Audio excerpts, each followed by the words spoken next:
Bom dia, nossos nomes são Jade Santos e Nádia Almeida e iremos apresentar o trabalho referente à disciplina Termodinâmica aplicada à Biotecnologia, ministrada pela professora Simone Avis.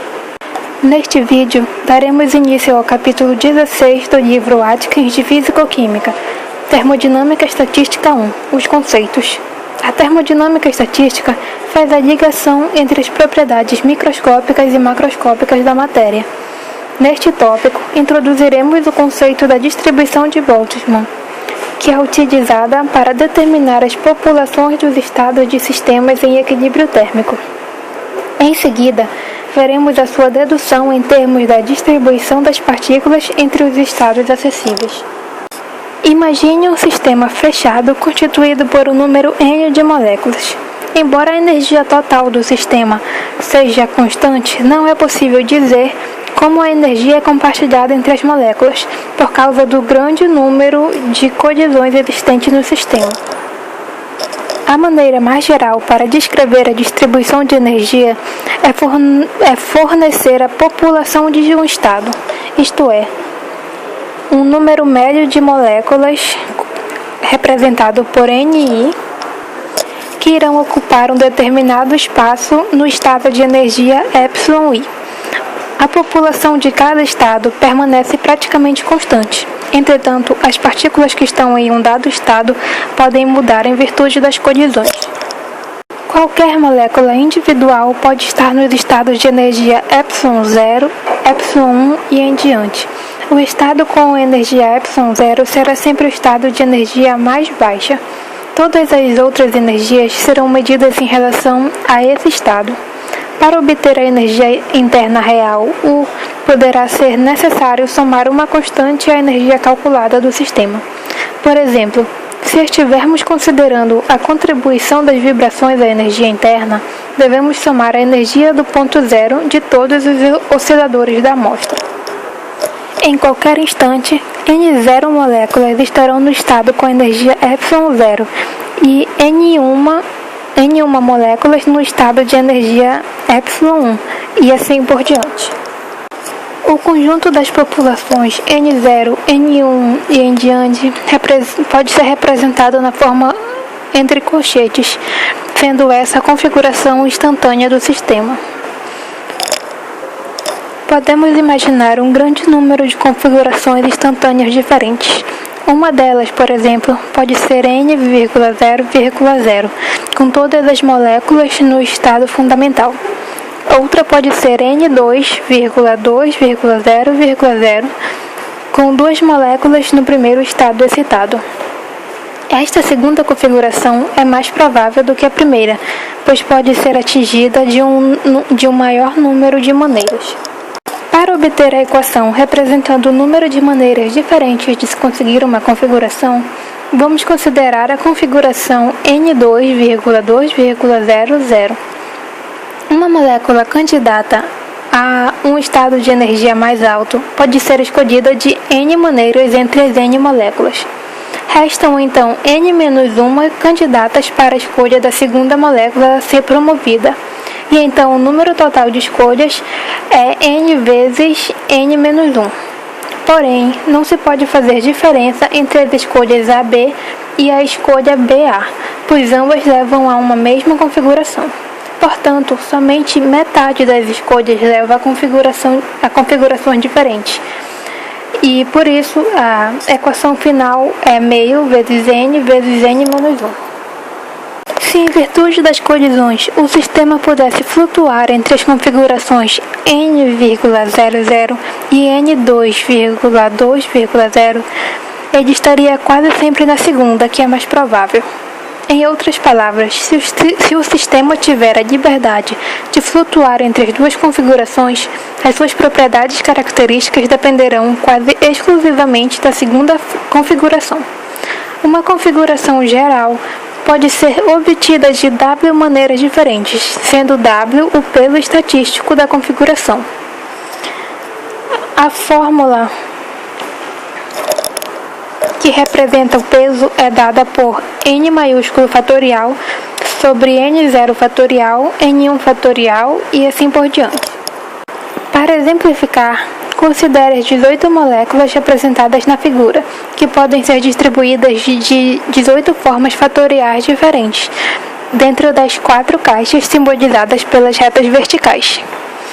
Porém, as 3 moléculas da primeira caixa podem ser distribuídas de 3 formas fatoriais diferentes, e o mesmo é válido para as outras caixas.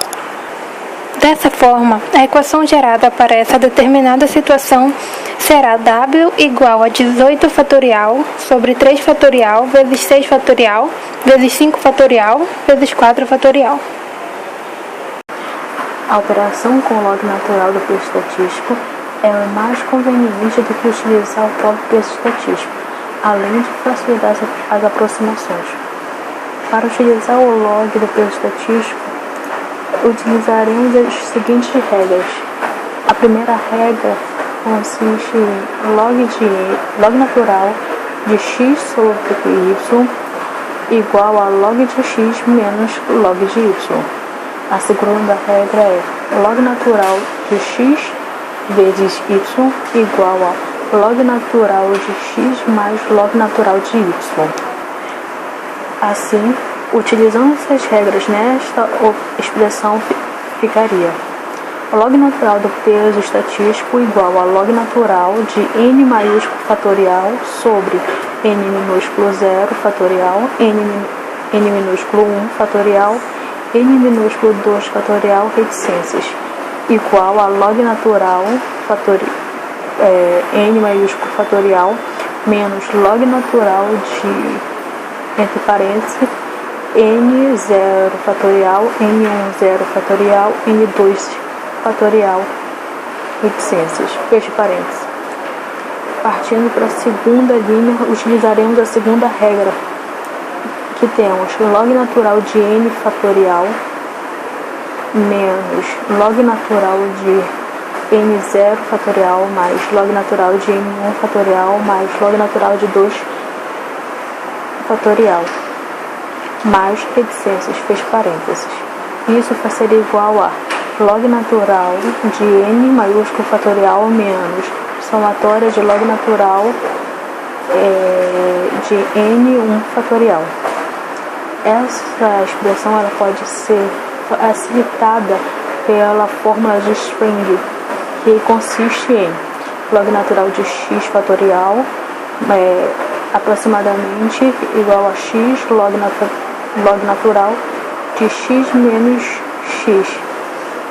Essa é a fórmula 16.2. A utilização da fórmula de String pela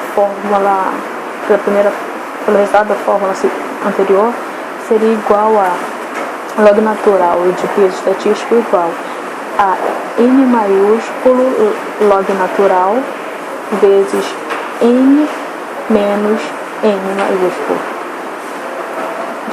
entre parênteses, menos somatória de i, entre parênteses, n1 log natural de ni menos ni, fecha parênteses.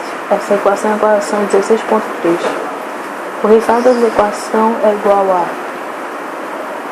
n maiúsculo log natural de n maiúsculo menos somatório de i, ni log natural de ni. Distribuição de Boltzmann. Como foi comentado anteriormente, a configuração n-2, 2, 0 reticências tem um peso maior, por isso ela tem um domínio maior sobre a configuração n0, 0 reticências. Então não é difícil imaginar que outras configurações tenham peso muito maiores do que ambas. Veremos diante que há configurações que dominam todas as outras num grau tal que o sistema quase sempre se encontra nela. Por isso, as propriedades do sistema serão características dessa configuração dominante. Podemos encontrá-la buscando os valores de NI que levam a um máximo de peso estatístico. Como o peso é função de todos os NI, podemos achar esse NI pelos valores que correspondem a dW igual a 0. Como na determinação do do máximo de qualquer função. Ou então, equivalentemente, buscar os valores de NI em torno máximo da função logarítmica peso estatístico. Entretanto, existem duas dificuldades para realizar esse processo. A primeira dificuldade está relacionada ao fato de que as únicas configurações permitidas correspondem a uma dada energia total do sistema constante. Então, muitas configurações não são permitidas. Por exemplo, as configurações N00 reticências e N-2, 0 reticências têm energias diferentes e ambas não podem permanecer no mesmo sistema isolado. Então, ao procurar a configuração de maior peso, temos que impor as condições. Energia total constante. Energia total constante é imposta pela equação somatório de NI epsilon I igual a E, onde E é a energia total do sistema. Segundo restrição devido ao número total de moléculas presentes ser também constante igual a N maiúsculo, não podemos variar simultaneamente todas as populações de forma arbitrária. Por isso, se a população de um estado aumenta de uma unidade, a do outro tem que diminuir em uma unidade. Portanto, a busca do máximo de peso estatístico também está sujeita à condição número total de moléculas constante. É representado por somatório de NI igual a N maiúsculo. As populações dos estados na configuração de maior peso dependem da energia do estado, segundo a distribuição de Boltzmann. Ela é dada por NI sobre N maiúsculo igual a E neperiano elevado a menos beta epsilon I sobre somatória de E neperiano elevado a beta epsilon I, onde epsilon 0 é menor ou maior do que ou igual a epsilon 1, que é menor ou igual a epsilon 2 e assim por diante. A equação 16.6, a justificativa da observação de que um único parâmetro representado por beta determina a população mais provável de cada estado do sistema. A equação beta igual a 1 sobre Kt, onde T é a temperatura termodinâmica e K a constante Boltzmann, ou seja, a temperatura termodinâmica é o único parâmetro que determina as populações do estado de um sistema em equilíbrio térmico. Além disso, vemos que beta é uma medida mais natural da temperatura do que T. Aqui termina o tópico 16.1. Obrigada pela atenção.